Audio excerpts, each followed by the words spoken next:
Good morning and warm welcome to everyone to this FOODPathS webinar, How to Bring Health and Sustainability Together in Food Systems Research. This webinar is organized in collaboration with HDHL, Healthy Diet, Healthy Life, which is an initiative that promotes and aligns and funds research in nutrition, health, lifestyle, and food. I'm Laura Fernández Celemin. I'm Director General at EUFIC. EUFIC is a consumer-facing organization committed to help people adopt healthier and more sustainable dietary and lifestyle patterns. And EUFIC is a partner in the FOODPathS project, and I am the chair of the HDHL Stakeholder Advisory Board. So I will be your moderator for today.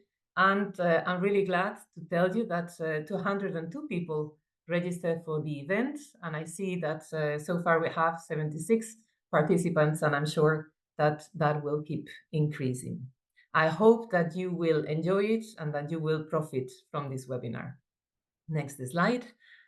The aim of the webinar is to explore the intersection between health and sustainability within the current food systems research and shed light on exemplary initiatives and practices that successfully integrate health and sustainability, but also to identify challenges and explore strategies that help overcome those challenges to help ensure that future research efforts will unite both dimensions in research. And finally, we will use the outcomes of this webinar as a resource for the Future Foods Partnership, as well as other initiatives that are committed to bringing health and sustainability in synergy to the food systems research. Next slide. We have a full agenda, and we have today with us two well-known experts who will share thoughts and examples on how we can integrate health and sustainability successfully. Our first speaker, Dr. Fabrice DeClerck, from the Eat Lancet Commission on Food, Planet, Health, will present the Eat Lancet Planetary Health Diet as a prime example of research that has achieved that integration.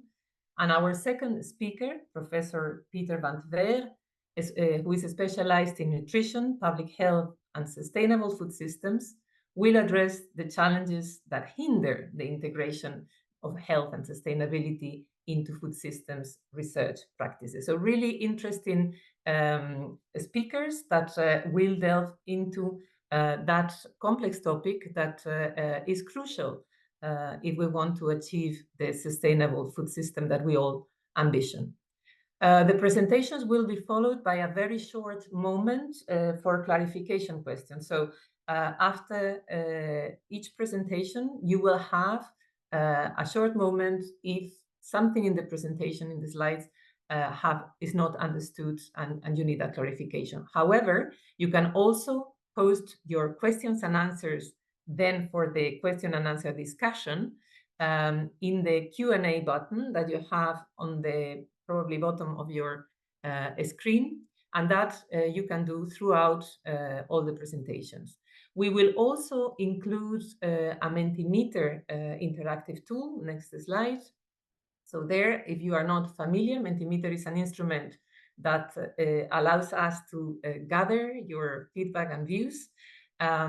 It's very easy to use. You can access it from your mobile device by scanning the QR code that you have on the screen and then clicking on the link and following the instructions, or you can access it from your computer if you go to the mentimeter.com and then use the access code 26381833, the one that you have on the screen. So I invite you to now use or open the Mentimeter either through your mobile or through your computer screen. In the Mentimeter, you will find a question that is a question for you all, which is how do you integrate health and sustainability in food systems research? And does one of those dimensions have more priority for you than the other? And can you provide examples?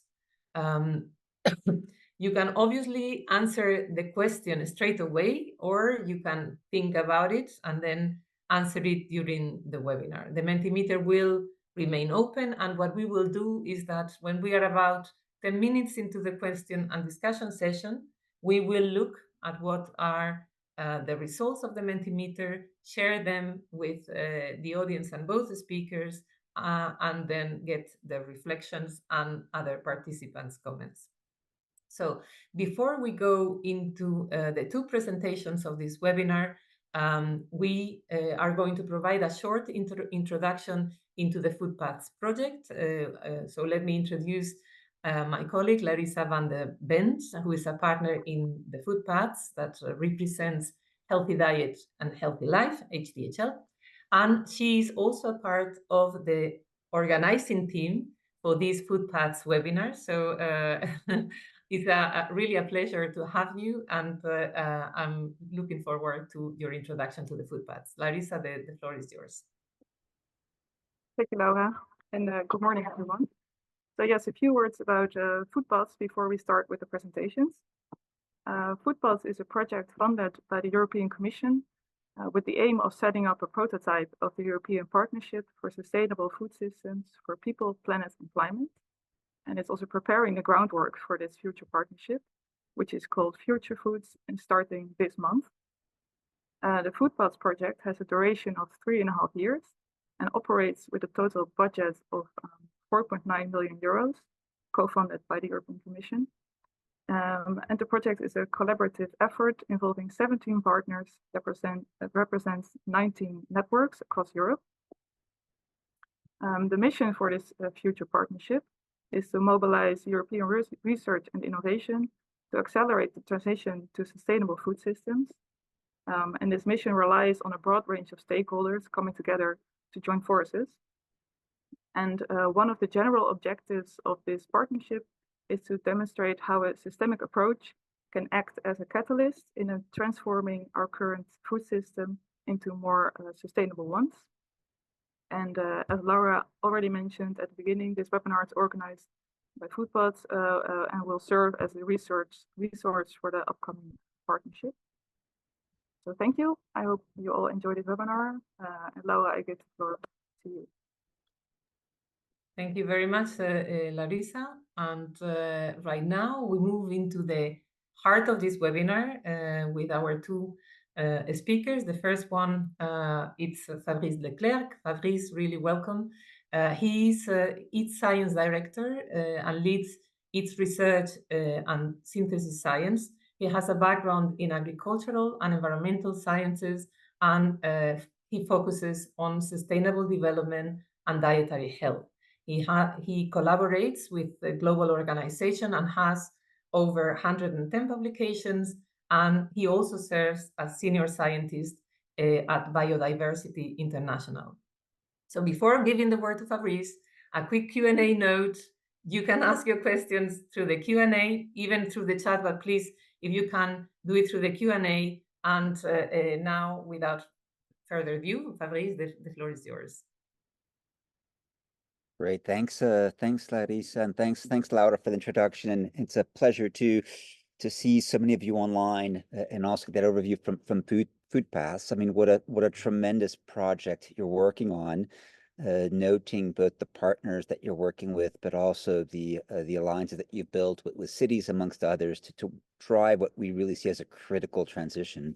So what I want to do today is I really want to focus on 3 initiatives that I've been involved with. I'll come back to in just a second, which really aim to try to address critical challenges. And I like to start many of my presentations just by reminding us of what's at stake. And for several decades now, we've recognized that we've entered a new epoch, of the human epoch of the Anthropocene. And even though that notion has been rejected by geologists, they recognize that it has tremendous values in just signaling that humanity and humans' interactions with the environment have now reached planetary scales. And so decisions that we make collectively have consequences and have impact which now exceed local conditions and have reached planetary scale. And so this really, I think, raises urgency in terms of taking care of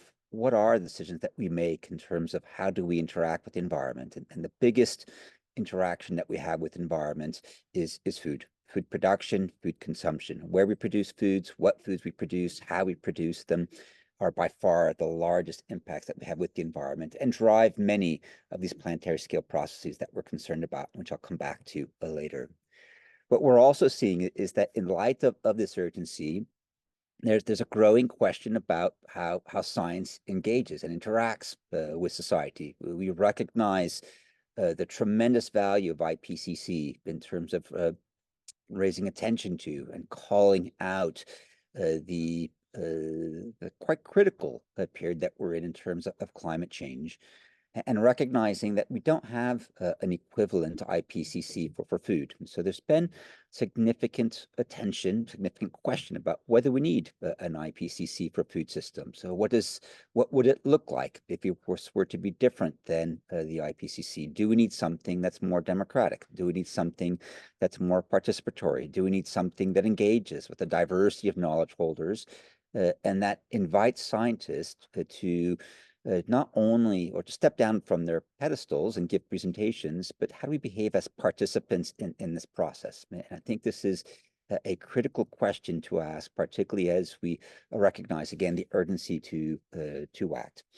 So how do we as scientists shift, I think, our own behaviors? I think we've been quite good at recognizing the urgency of needing to address the biodiversity crisis, the climate crisis, and the food crisis. We're often very comfortable presenting tables, figures, and facts about what current conditions are, what trajectories might be, but maybe it's time to reflect a bit on how do we engage then in these processes of transformation and change. I want to give 3 examples of integrated science engagement with action, and the 3, I'll speak to them in different orders than they are here. So I'll start with the Lancet Commission, which is a project that I was extremely fortunate to work on in 2016, and we published in 2019. We're now preparing a second version of that commission. I'll come back to that in just a bit. Second, the Intergovernmental Panel on Biodiversity and Ecosystem Services, the sister organization of IPCC focused on biodiversity, is in the process right now of preparing 2 assessments, one of them being the Nexus Assessment on Biodiversity, Water, Food, Health, and Climate, which is, as we're discussing today, trying to understand these intersecting points and trying to focus on solutions. And that will be accompanied by an assessment on transformative change, which hopefully will be approved by governments this December and released in the end of this year. And then third, another initiative that I've been participating in with Patrick Caron and others, the Montpellier process on pooling collective intelligence for action, which aims to really question again how we as scientists engage in these integrated processes. So those are 3 examples that I give with the aim of driving this conversation towards these questions of integration and our own behaviors. So the first one is the Eat Lancet Commission, what we're now calling Eat Lancet 1.0. Which was initiated in 2017 by Gunhild Stordalen with Johan Rockström and bringing on Walter Willett.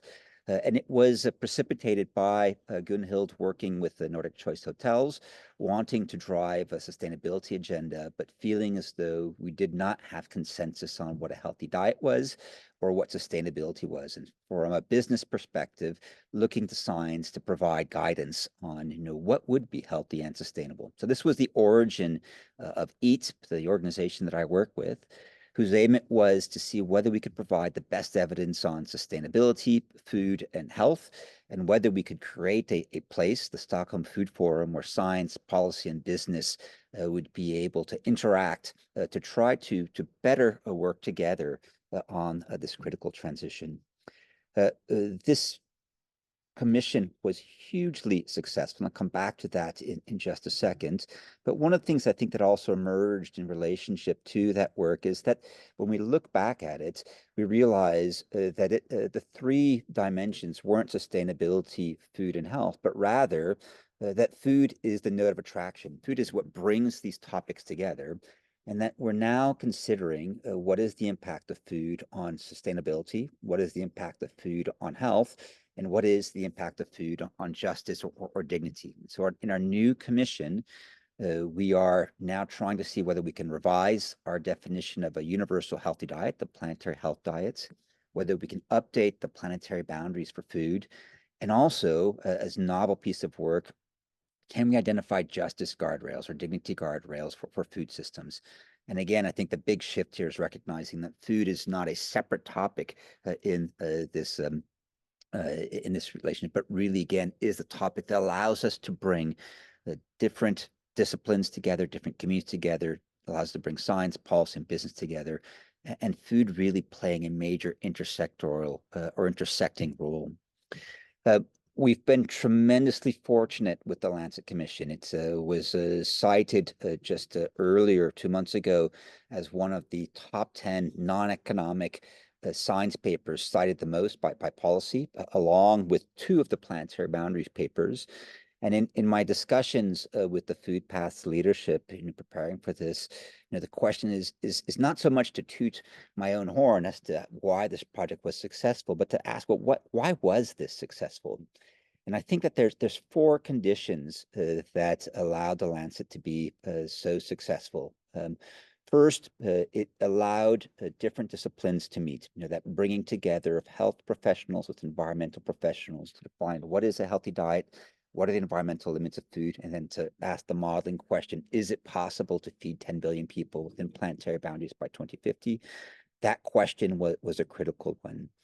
Second, that the main objective that Johan will remind us repeatedly was providing the best available synthesis science on what is healthy and what is sustainable, providing those guardrails that enables policy, enables business, allows citizen to test solutions with confidence, that was resonated quite broadly with policymakers. It allowed them to begin to test solutions. Rather than science prescribing solutions, we provide a safe space for questioning what might work. And we saw this commission was equally used by companies such as Unilever, Nestle, and even Bayer Chemical, as it was by EFOM, organic farmers, producers, and others. It provided a space for people within their own discipline, within their own space, with their own agency, to ask, what is it that my sector, my business, my country, my city can do to address these goals? The third piece that I think was quite critical is that EAT, which is not a university, matched the funding for the research with equal funding and effort and engagement. And so we really put a lot of effort to engage with citizens, with cities, with countries, and with companies to make sure that they understood what we're doing, and that we did this in a way that enabled them again to be actors in a transformation process and try to identify solutions. So a lot of effort in engaging with actors and doing the work. And maybe the 4th criteria that I think was quite important, and maybe a surprise, is, or maybe not so much a surprise, is that food is such an accessible topic. I can talk about food to my daughter. I can talk about food to my parents and grandparents. I can talk about food to a prime minister or a president or a CEO of a company. Each of us seeks to eat 2 to 3 meals per day when we can. We've engaged in cooking. We've done grocery shopping. It's a topic that's incredibly accessible and allows us to speak to something that is extremely intimate, the meals we share with families and friends, our own individual health, but also allows us to speak about planetary health. And so I think there's a tremendous power in food that you don't get in energy and climate, in terms of being able to really open the door for critical conversations. What we did with the commission was to see whether we could define what was healthy, and I see I'm running low on time, so I'll try to speed up a little bit.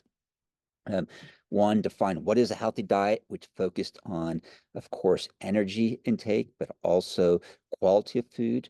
How do we distribute these foods across a diversity of diets? This was solely based on health conditions. So what is the best diet with flexibility, with ranges, that reduces the risk of premature mortality related to health and disease?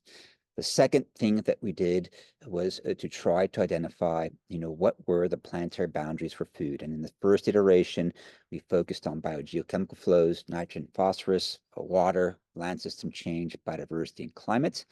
In the second iteration, we'll try to cover all 9 planetary boundaries. And what we aim to do here is, again, to define what is the food system allocation to these boundaries, how much of the planetary boundary budget do we need to feed 10 billion people, and how much of that planetary boundary budget do we need in order to maintain a safe environmental space, again, for people. Where is there conflict between these two objectives? And then what are the kinds of solutions that allow us to get within that space? I just quickly want to remind us here that food is 30% of climate change. It's 80% of biodiversity loss. It's 40% of current land occupancy. It's about 70 to 80% of freshwater consumption, and it's 90 to 100% of biogeochemical flows. So when we talk about impact on the planetary boundaries, no other sector has as much impact as food.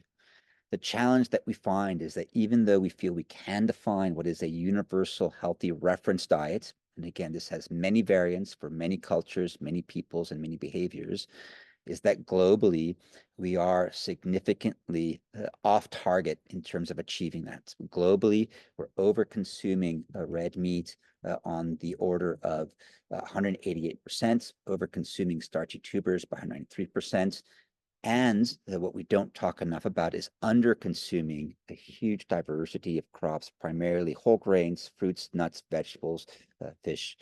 So here there's an opportunity both to contract on those foods that we're over-consuming, but also I think an important opportunity to recognize that low dietary diversity is the common denominator for all 3 forms of malnutrition. And from my perspective, when I saw this coming primarily from health, my perspective as someone working primarily on agriculture and production, it really raised into question whether there was sufficient investment in tree crops, nut crops, fruits, vegetables, blue foods that we recognize now are critically needed to increase capacity to achieve health. And so healthy diets being a definition that not only were important for health, but that were important for helping us to define what might be the investments in agriculture. The other piece that the commission did was provide significant modeling work to try to identify, can we feed 10 billion people within planetary boundaries? And I'll go over this very, very quickly, but we looked at 3 main groups of practices. In yellow, those are the practices related to food loss and waste. In gray, those practices related to increasing food production, and in green, those practices related to dietary shifts. We're trying to come back down into the green space within planetary boundaries. Our predictions are by 2050 that all planetary boundaries are in red. And so these bars look at how do you come back within planetary boundaries. And the main message that I want to share with you here is that while each of these individual actions has impact by itself, it's only the combination of consumption side interventions, production side interventions, and reducing food waste and loss, the blue bars, that gets us within planetary boundaries. So really deep recognition that we need to be able to look at integrated approaches that span multiple disciplines to solve these challenges. But what the commission did was not to suggest that Oreos are healthy foods, but I think that this was an important part of, again, our policy impact, is that what we aim to do is to provide the 2 hard edges of this Oreo cookie, a clear definition of what a healthy diet is, a clear definition of what environmental limits are, and being really careful to recognize that our task as a group of scientists was not to try to identify, that soft, creamy filling, the middle of the Oreo, that part that's malleable and plastic. This is what economics can do. This is what trade can do. This is what decisions and what foods we produce, how we produce them, where we produce them, which foods we consume are, which really are social choice questions.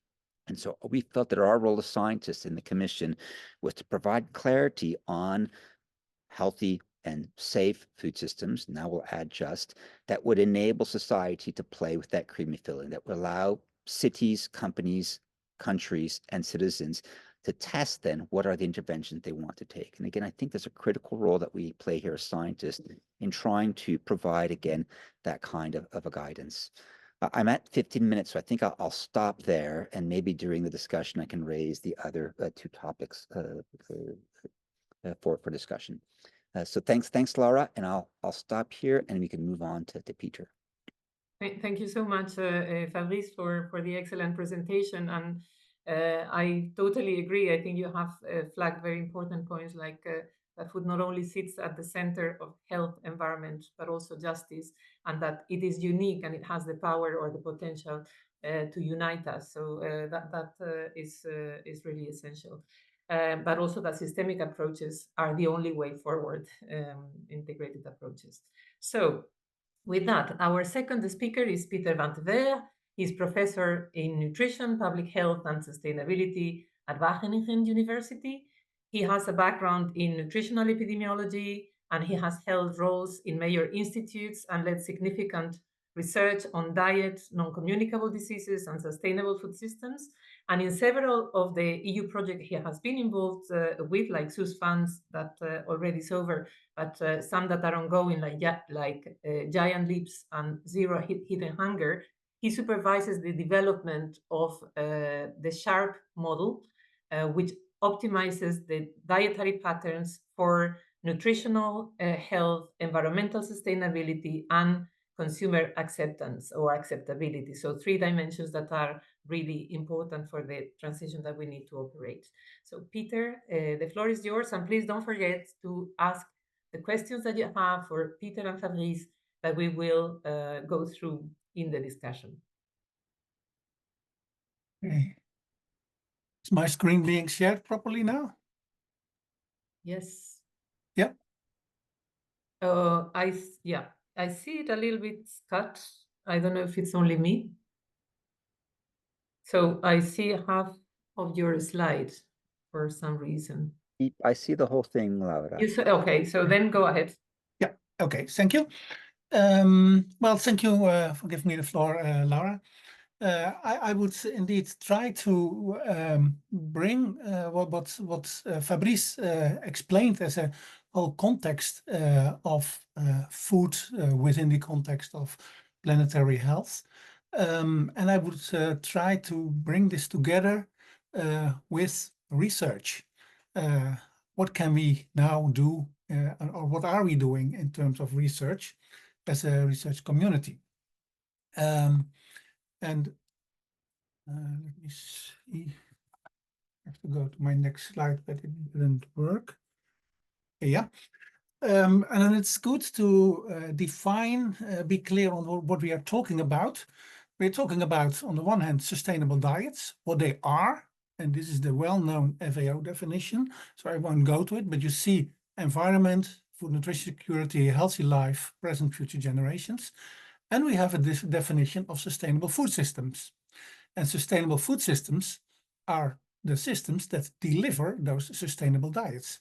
So it's 2 different things. One is the product, the diet, and the system is, well, the delivery process from agriculture to the food environment where the consumer buys the food.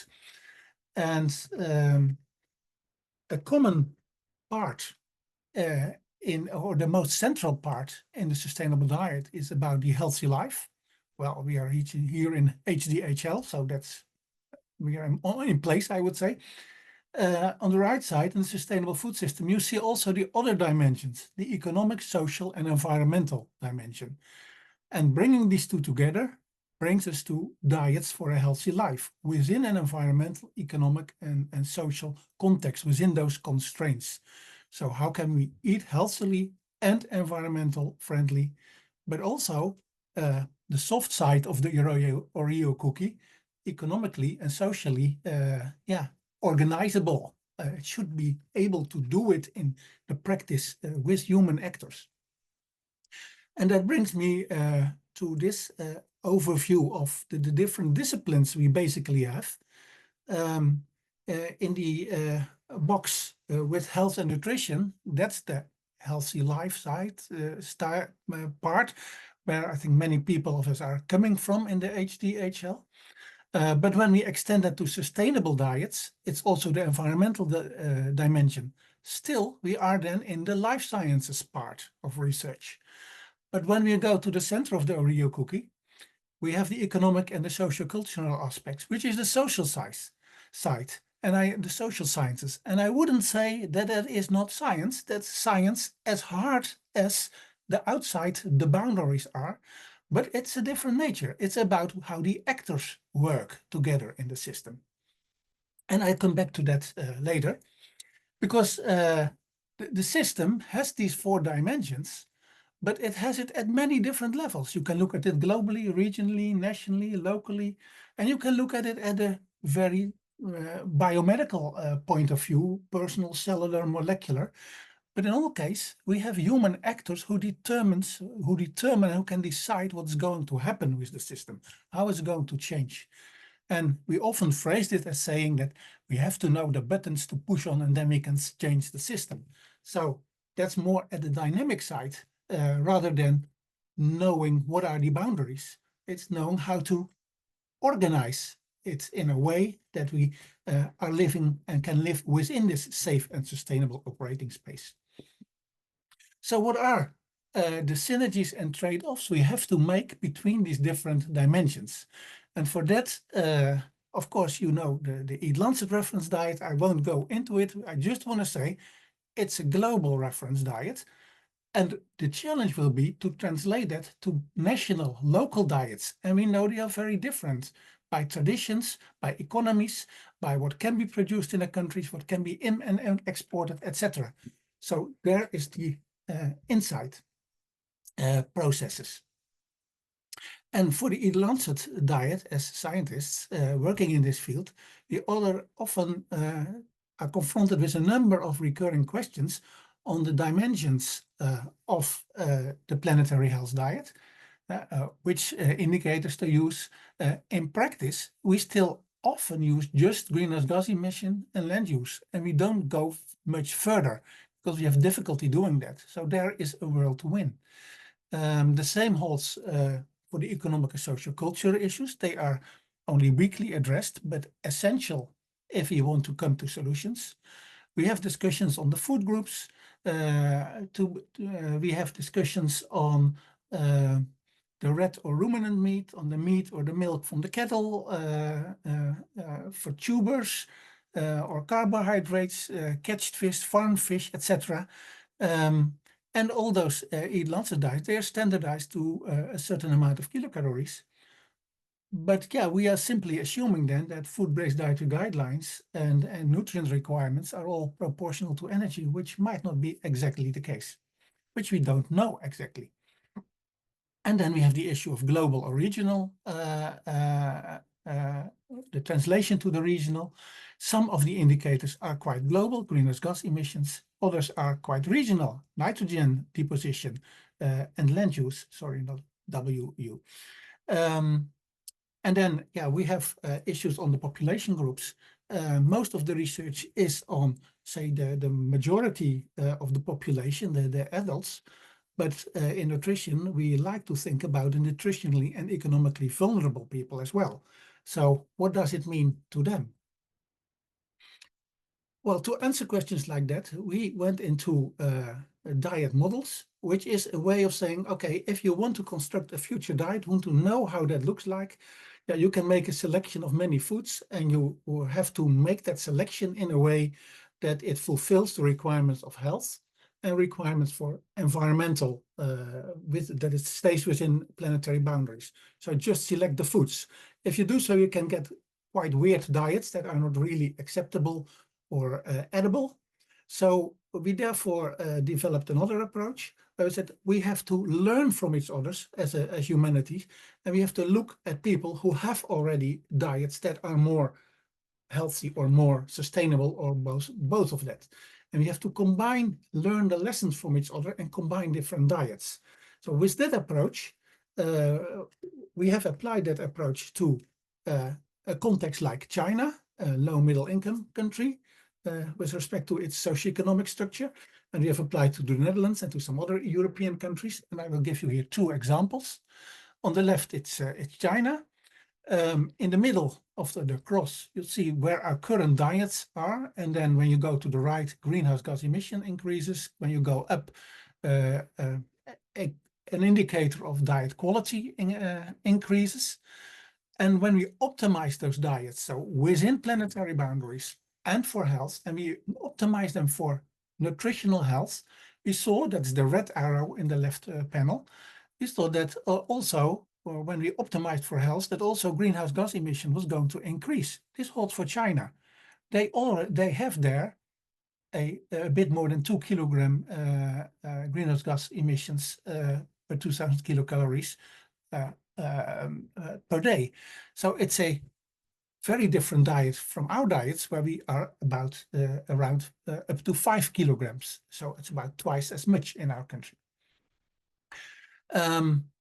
So it increases when we get more healthy diets. On the other hand, when they would optimize, when we optimize those diets for environmental, for low greenhouse gas emission, to minimize that, then the nutrition health remains the same. It's the green arrow to the left, from the center to the left. And what we need to do is to combine these two, and that's where you get in the part where the circle with the blue dashes is. Then you combine the two approaches, and that's possible. And those diets are at the same price or even cheaper for China than the current diets. And while the healthy diet is the most expensive one. So combining the two and staying within planetary boundaries is a win-win situation. When you go to the right picture, that's for the Netherlands, you see it's quite different. Here we start at the right lower corner. These are different educational groups, so don't bother about that for the moment. But here we also optimized for health, and then we also follow the red arrow. Then when you optimize for health, you also get lower in greenhouse gas emission. This is what we always say. It's a win-win. Healthier is more sustainable. However, it's only a very little gain in sustainability. When you optimize European or the Dutch diet for greenhouse gas emissions, you still have a small health gain, but the optimum will be somewhere in between.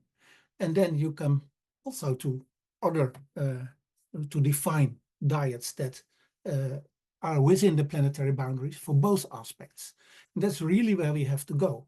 So I think these diet models are a way of working, of scientific approach to find the optimum for each country separately, and that takes into account the context and the local national dietary habits and the conditions in which the citizens are living. So that also would be a field of research to extend and to improve those models.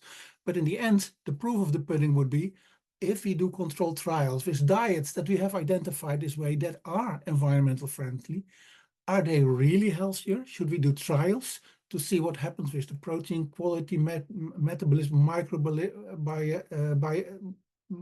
micronutrients, with biomarkers of disease risk, etc.? And should we do field trials to evaluate the feasibility of such sustainable diets? Do they work in practice? How can we get people changing their diets? And then we are in the field of the social sciences. Then we go to the sustainable food system, because these diets, that's about how people select their foods from their food environment. That's what the diet models are about. And when we talk about the food system, we also have the left side. We have the farms where we produce our foods and they go to a commodity market. We also have models that optimize agri-food production, even with health constraints.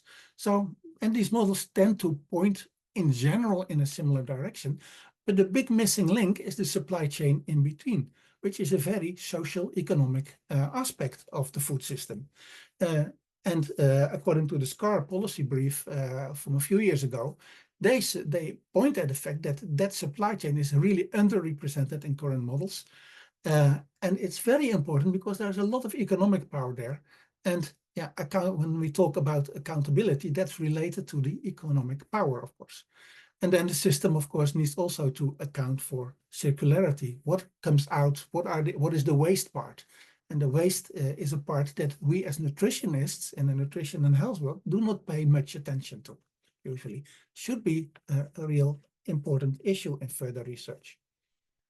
The way I like to think about it is that this systems approach is a bit looking differently at nutrition and health, planetary health, as we do usually. On the left, you see our usual, I call it reductionist approach, and maybe that's not exactly the proper word, but there we focus on the mechanisms, the causes and the effects, the biomedical side, the energy, the matter, the nutrients, the metabolism, etc. And we look into details of the whole picture.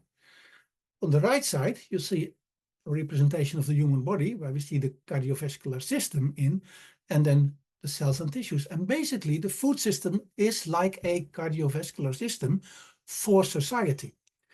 We have the body, the planet.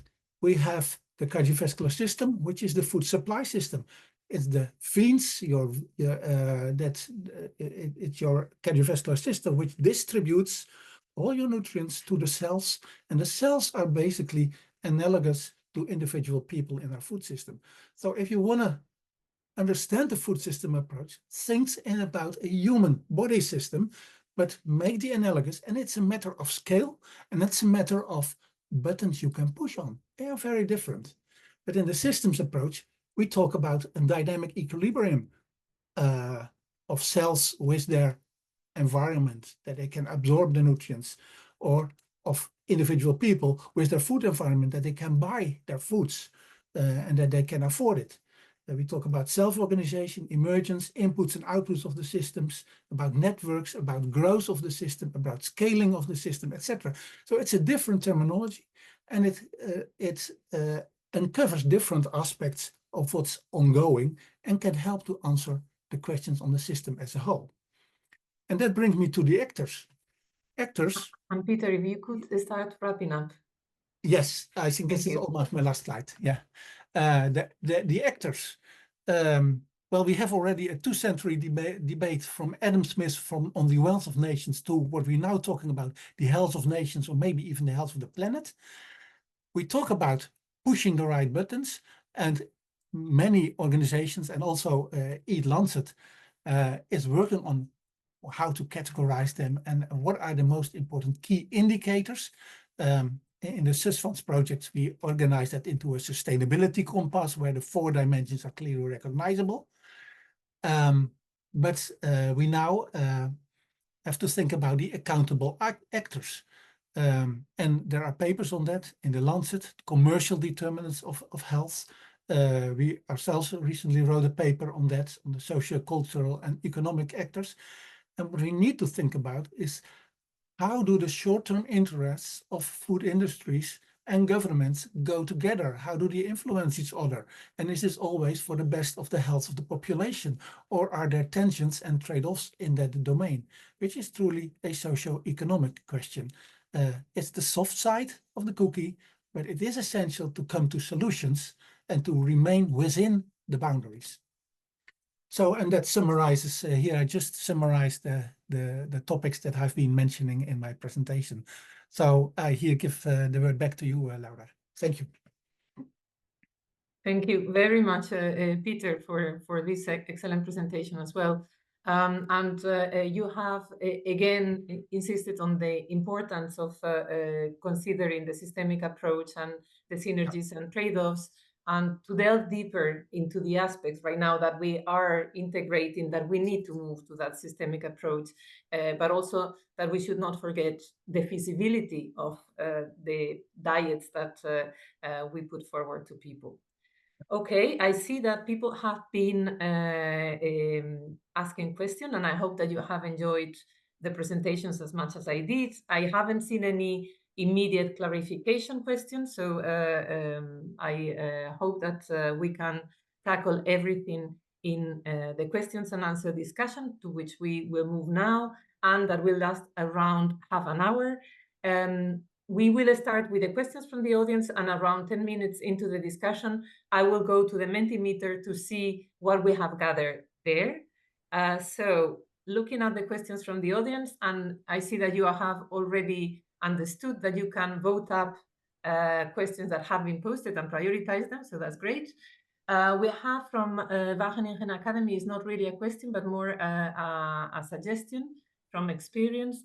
Wageningen Academy is part of the Wageningen University research, and they do continuing education for professionals. They try to organize a course for healthy and sustainable nutrition for the food industry. And what they found is that most people still work on just one of the two topics, so either health or environment or sustainability. And those topics do not get integrated. And the recommendation is to offer any kind of program partly just on health and sustainability separately, but also with a combined part that gathers both aspects and integrates both aspects so that people are ahead of market and start doing so. So I think that's a great suggestion, but maybe Pieter or Fabrice, do you have any comments there? Yeah, what I think about is indeed you see often people specialized, and that's what I would talk the reductionist approach. I'm an expert in this field, and I can bring solutions in this field, and that's fine. You have to be an expert in your field, but the problem is that if you optimize and find a solution within one field, it might still be competitive with another field. And so the idea that you can solve things by staying within your own field of expertise, it just doesn't work. If you optimize, you need to involve the different aspects and bring them together. And apparently, I would say that this idea is not yet fully adopted within the audience of this type of courses. And I think you should really push on that you need to work together with different competing with other groups to know to find the optimum between the trade-offs of health and sustainability, economics and cultural acceptability. You really need to do that, and I see Fabrice nodding, so I think he likely agrees, and they have done, of course, a very good job in that already to start bringing that together. Yeah, no, I completely agree with Pieter. And so one quick point relating to Pieter's discussion, that soft, creamy feeling of the Oreo. I want to make sure that I don't get misinterpreted as saying that this is absent of science, and completely endorse what Pieter said. What we find missing is the social sciences. Yeah, we're exactly. quite confident about the biophysical piece. The social sciences are the hard pieces. We need them in the building. But the approach is different, right? It's not prescriptive. It's much more participatory. And to Pieter's last point, I completely agree. And I think, the piece I would emphasize here is that we need people with strong disciplinary skills. A room full of generalists like myself, we're very good at big ideas, but I promise you that we won't be very good at finding solutions. Yeah. But the people with disciplinary skills need to be much better about being able to contextualize their skills within systemic challenges. And so that's the skill set that we need to develop. And so we need to be able to give the disciplinary folks the confidence in that their skills are important, but also the framing within which they can be applied. And one classic example for me where I see this going on now is there's a big push for fermentation protein, which as a new technology to resolve what some people see as a protein crisis. It's a tremendous technological innovation with significant promise in terms of reducing the environmental impact of food. But when it gets described to me, I am told that it's important because people won't change their behaviors. And so this is a way of addressing climate without tackling the behavior change needed vis-a-vis diets. The consequences of this kind of replacement protein without behavior change is that you will get the climate impact, but you will not address obesity, you will not address diabetes, and you will not address these health challenges. And so I think we need to be brave and bold and recognize that behavior change has to be a part of the equation. Otherwise, we'll solve one solution while exacerbating others. And I think that's part of what Pieter was trying to get at. Yeah, indeed. And to add to that, if you have solutions that are highly technology driven, they will certainly affect the prices and reach certain segments of the populations, but usually not the ones that are most in need. So that's also adding, I think, and strengthening what Fabrice is saying. Thank you both. I'm going to take a question that has been posted in the chat from Paula Varela. Can you comment on the effects on consumers of contradictory policies targeting health and sustainability. So, for example, dietary advice on meat reduction and economic incentives to meat producers, and how to tackle that.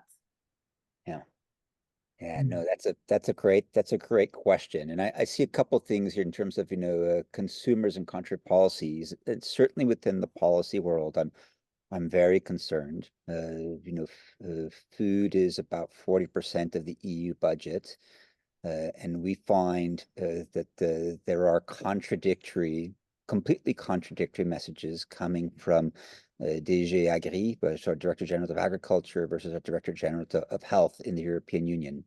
And so on the one hand, we have a massive budget that's allocated to food production, and that food budget, while supportive of farmers and farmer practices, is antagonistic to both the EU's environmental objectives as well as to its health objectives. So I think there's a real power of food-based dietary guidelines, which traditionally are seen as guidance for school meals, for canteens, for public procurement, to have these same dietary guidelines be used to help shape or drive agricultural and trade policy.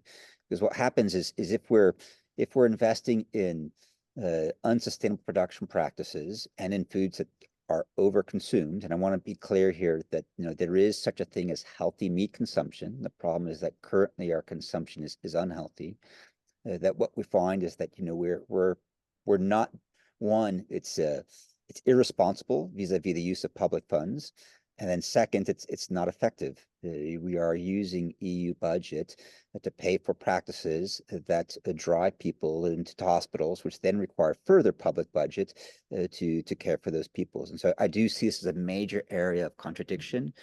Our strategy has been, and I think what's been quite powerful, has been to bring the health and environment sectors into the agricultural dialogue. Insufficient, I would say, still, but they do help to make a strong economic case for the necessary changes that we need in agriculture. And I think this is different than what we're seeing in the protests vis-a-vis the agricultural community.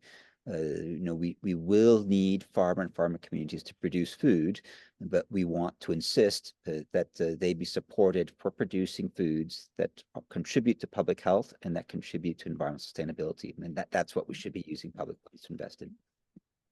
Yeah, I couldn't agree more. And I think that in addition to this, when we talk to policymakers, we often hear that they have a problem with the national interest and public health being a national responsibility, while agriculture is at a European level.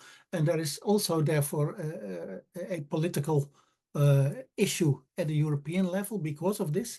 And they are lacking a legal framework to combine these two in a balanced way. And we as scientists, we can make nice sustainability compasses and say we should weigh this and this and this, but they would need something else. They would need legal frameworks to do that and to bring things together. And that's really a thing of the social sciences to do that and how to do that. And it's a bit outside of my scope as a life science person. But probably Fabrice has more experience in working together at these different levels. Laura, maybe if you permit me, I noticed that you both had ICLE and the Milan Food Policy Pact as key partners, and I find that cities have been tremendous areas of innovation, and so I'm thrilled to see that you're working with them both. Two of the slides that I skipped were focusing on Paris's food strategy, which they developed, I think, in 2019, 2020, and he participated in that. So the Paris, I think, really has been tremendous in this. And what I see when I look at the Paris food strategy is this integration across multiple goals. They have, on the one hand, they want to increase consumption of flexitarian diets with less meat and fish, and reduce impact on the environment. They want to stimulate Parisian households buying organic products. They want to reduce their food footprint by 40%. They want to reduce food insecurity, eliminate it. That's 6.3% in Paris by 2016. They want to reduce the rate of obesity from 10% to 5% in the Parisian marsh, and they want to expand transport by electric vehicles. And so when you see this, you see individual actions, but then when you scratch away at those, you see that almost every single one of these actions is double or triple duty. And Paris has been quite smart in terms of bringing diverse stakeholders together. And they're repeatedly in the New York Times in terms of, what they're doing for food, the Olympics, how they're now using the River Seine to bring food into the city to reduce traffic congestion, to reduce climate impact. Paris is with Eau de Paris, which is the city's water board, is investing $40 million in transitioning, 40 million euros in transitioning farmers in the Parisian watershed to organic or sustainable production practices. And this is be paid for by water because they recognize that the reduced nitrogen and pesticides is a reduced cost for Eau de Paris. But Paris also quite smartly recognizes that if their goal was to encourage people to have flexitarian diets, with organic products, that they're now getting Eau de Paris to help farmers make that transition, to help ensure that that source of food that they're looking for is available in the watershed. So quite smart in terms of recognizing that there are actions that are that resolve multiple issues at once: climate, water, biodiversity, good neighbor policies with peri-urban farmer systems, improving accessibility and availability and affordability of healthy food within the watershed. And I think that this is something I don't see at the country level. Countries really struggle with these kinds of integrated policies. And so I strongly encourage you and welcome, I think, the work you're doing with your cities to find these solutions. And maybe the last thing I want to say is that when I first started working with EAT, I had the privilege of sitting in the room on the first day with a bunch of scientists, asking ourselves what were key questions that we might want to answer. The next day, I was in the room with 20 cities who were trying to work on food system transitions. The questions the cities were asking were completely different than the ones we were asking as scientists. And it just struck me in terms of, if we as scientists are going to be better able to work with cities to resolve these issues, then I think more time spent with them to understand their challenges, to help them to translate our knowledge into action that they can take, to better understand their knowledge barriers, I think is going to be a key piece in accelerating the transitions that we're looking for.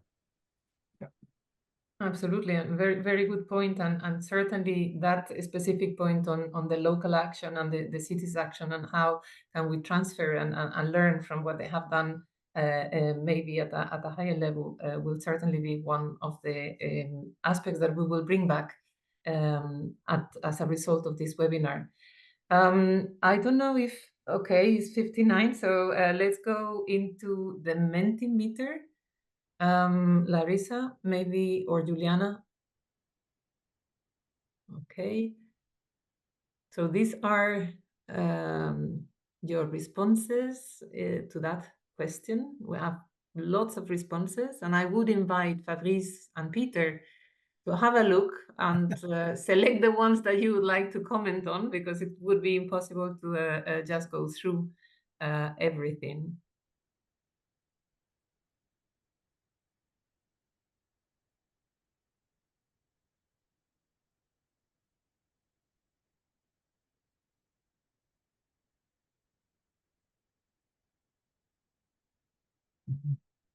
Interesting to see that health is part of the definition of sustainability and always should be there, but it's many times forgotten.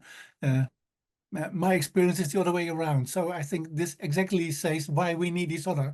And this is, of course, a key point of this whole meeting, that we need to understand what we are working at to find the proper solutions. Which is actually often, if you think in a structural way, this happens often at a level of city, as the city, as Fabrice explained quite well. Yeah. Yeah, I see a lot of comments on justice and culture and humans as part of the system, and I think that these again are key. And the planetary boundaries are often seen as environmental and something that's separate from human systems, but they're deeply anthropocentric, right? The rationale for planetary boundaries is maintaining a safe, livable space for humanity. So it's not about panda bears and grizzlies and or other charismatic megafauna, but it's about keeping this planet within a space that's adapted to us. And I think, when you look at the news this week, the temperatures that were hit in India and that were sustained for 2 weeks, the kinds of flooding that you see in Pakistan, in Germany, and I was pleased to see the Prime Minister of Germany emphasize that this is a consequence of our actions on the environment. Is to realize that the reason that we provide these guardrails are somewhat selfish, from a human perspective. For one, the second piece, and again, I think Pieter spoke quite at length to this, is that often I hear, when I speak to healthy diets, people tell me, "Oh, but you're ignoring culture." And I really want to nip this misperception in the bud. If anything, what we find is that the best examples of healthy diets are traditional diets. When I gave presentations in China and Indonesia, people, the initial reaction is, "Who are you to tell us what a healthy diet is?" And after typically, 2 to 3 hours of conversation, in terms of saying, what we're talking about here is the foods that are from your culture, from your regions, from your traditions. For the first time, we're not emphasizing a transition towards a Western diet. We're emphasizing celebrating the ingredients that are near and dear to you, but to recognize that these are bounded. These are bounded by the quantities distributed across major food groups, and that any culture can transgress these, but there's nothing in the definition of healthy diet that doesn't recognize the real value of the diversity of fruits, nuts, vegetables, whole grains that can be a part of this. And so healthy diets in many ways are very well aligned with culture and are an invitation to explore health, to contribute to sustainability, while also exploring a diversity of cultures, which we now want to share across the world. Yeah, I also see some questions on, say, what can you do as an individual in your dietary choices. Of course, this is often, this is the day-to-day practices. And of course, as an individual, you can do a lot. But what you should do as an individual doesn't matter that much to the globe. It only starts counting if you do this as a group of individuals. And that's also why a systems level approach is needed. And we have been investing a lot of money in the past decades in health promotion, healthier diet choices, etc. But we found out that education doesn't really, and information does not really help. What does help is changing the availability and the accessibility of food. And so there should be, and that's the solution side, the social science solution side, which can be done at cities, and policies need to provide the legal context to enable cities doing that. But we really have to think about the actors in the system who can find solutions, and the actors who can make the conditions to make those solutions possible, and who can provide the money, who are the powerful actors who can be held accountable for taking action. And I think that there is the big policy debate on who should take accountability and who can take accountability for certain changes. So if you see, you also see a lot of greenwashing, of course, in the food sector as well.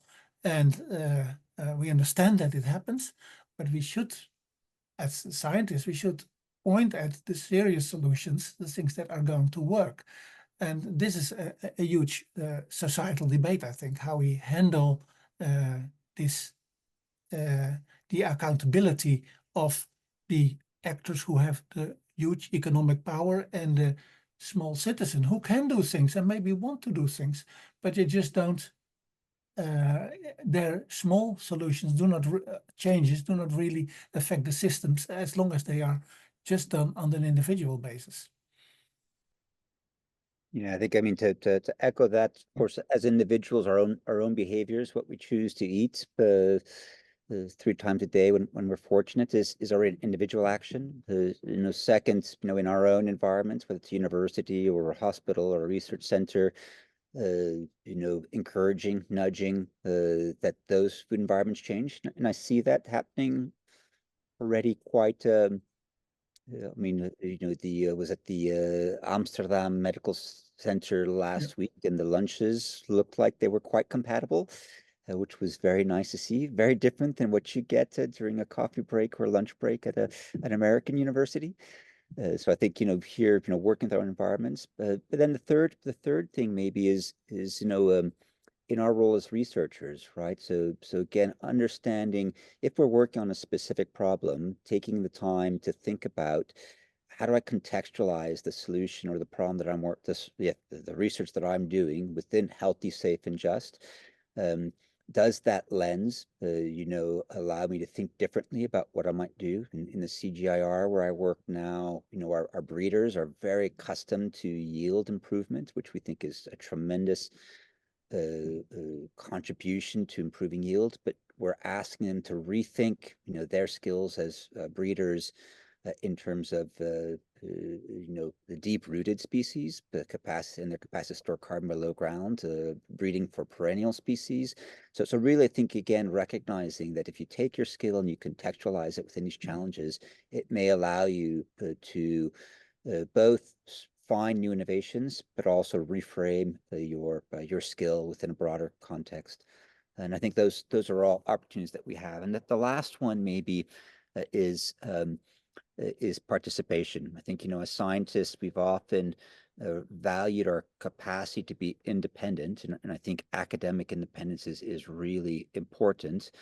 But at the same time, the risk here is that we become a bit isolated from the challenges that our colleagues on the action side are confronted with. And I think, you know, creating spaces where we can listen more to the challenges that cities, companies, citizens are confronted with, that this is an opportunity for us to reconsider the kinds of research that we might be doing that facilitates the capacity of these actors and again, contributing to this necessary change.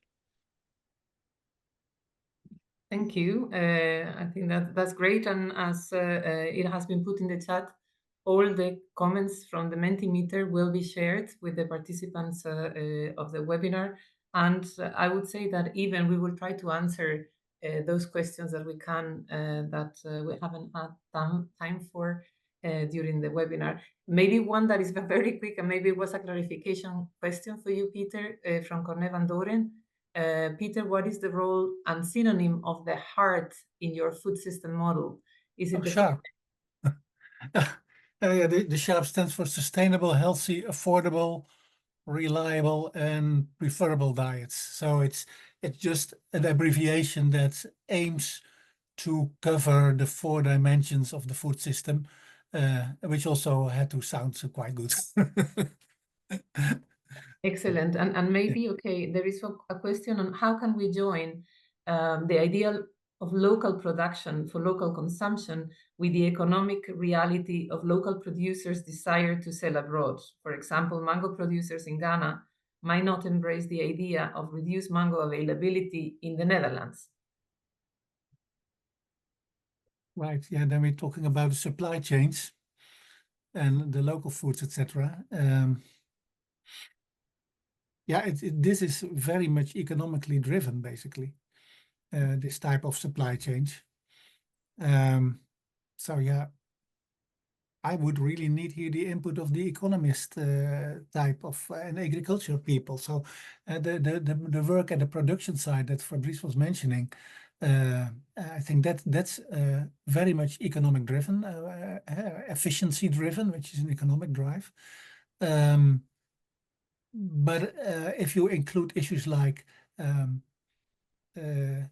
fair trade or having fair prices at a level of the farmer, whether it's in a low middle income country or whether it's farmers in West Europe, we see a lot of issues there, which have to do with this economic tension of local production or producing for exports or for the local. And basically it reflects that our food system, there is the different scales of our food system, like our body scales from cells to organs to the whole body. Yeah, the food system scales from local agriculture around the village to producing worldwide mangoes somewhere for the Netherlands and having a big trade system in between.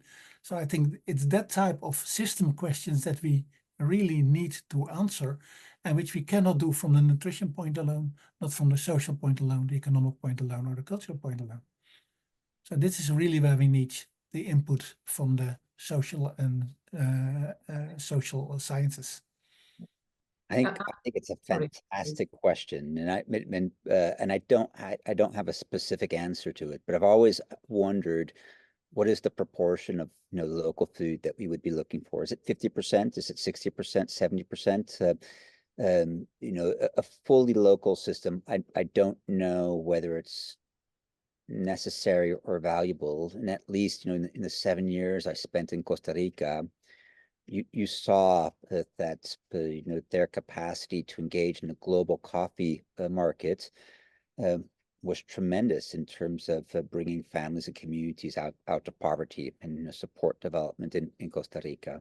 And that this was complemented with local markets that were producing carrots, fruits, and other fruits. So I think that there's an interesting question about what the role of these crops are in helping the economic development of communities, what their contribution might be. Can they be developed in practices that are sustainable? Are we talking about food products that contribute to healthy diets? So is Kenya producing avocados and mangoes in sustainable ways a means by which European or American sellers, consumers are able to have access to these foods year round?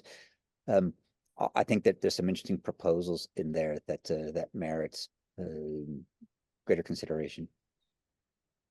Yeah. Thank you both.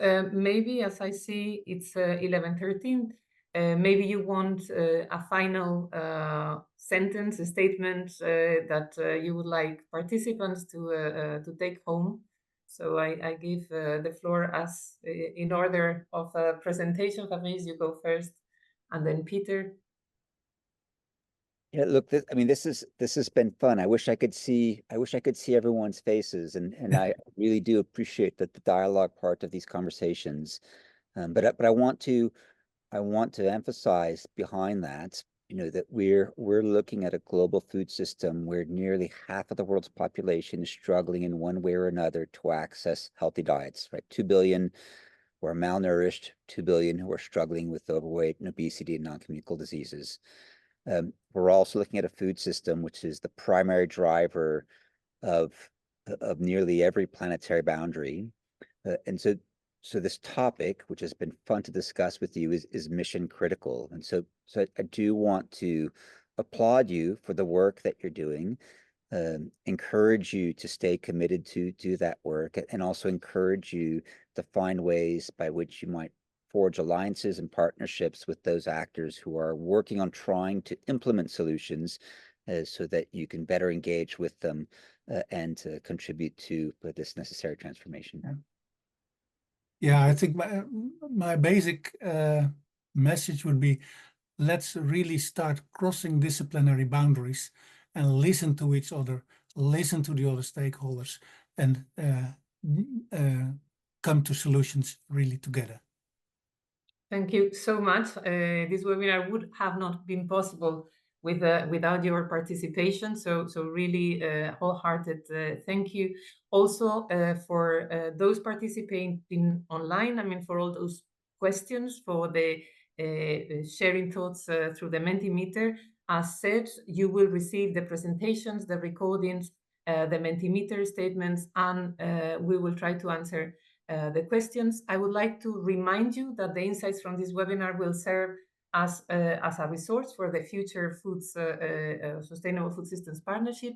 And the next maybe FOODPathS webinar, just in case you're interested, will be in September, and it will be on educational needs for food systems transformation. The date is yet to be confirmed, but if you look at the social media channels or the website of FOODPathS, you will find it there. So thank you so much. And with that, I close this webinar on time.